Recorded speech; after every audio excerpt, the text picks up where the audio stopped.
पहिल्याच आपल्या सामन्यामध्ये हा खेळाडू वैयक्तिक 49 धावांवरती नाबाद आपल्याला पाहायला मिळाला। अतिशय क्लासिकल फटके या फलंदाजाच्या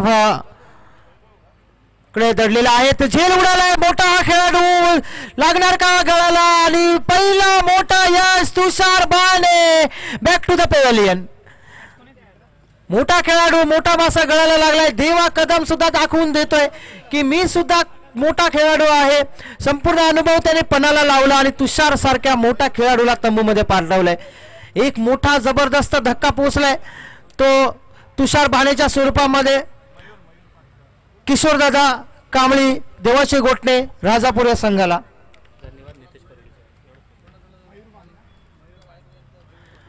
धन्यवाद नितेश परवडी सर। तर त्याची जागा घेण्यासाठी नवीन फलंदाज दाखल झालाय तो सूरज धालवलकर, मॅन फ्रॉम हातिवले।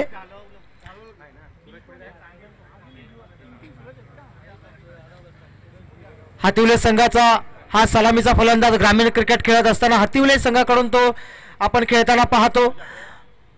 सलामीचा फलंदाज आहे हा हातिवले संघाचा। या सामन्यामध्ये वन डाऊनच्या स्वरूपामध्ये पुन्हा बॅटची काढा घेतली आणि पुढे येऊन पुन्हा एकदा सरळ चेंडू जातोय तो क्षेत्ररक्षकाच्या हातामध्ये आणि पुन्हा मोठा धक्का पोहोचतोय। बॅक टू बॅक 2 गडी बाद करतोय तो देवा कदम। सूरज जसा आलाय तसा परत जातोय। षटक मला वाटतंय एक चेंडू अजूनही शिल्लक असताना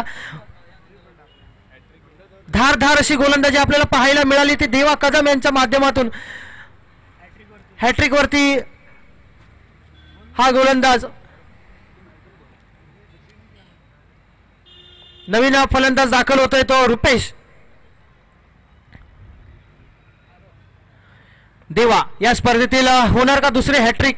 काल जर आपण पाहिलं मला वाटतं आयुष 11 या संघाच्या एका गोलंदाजाने हॅट्रिक केली होती।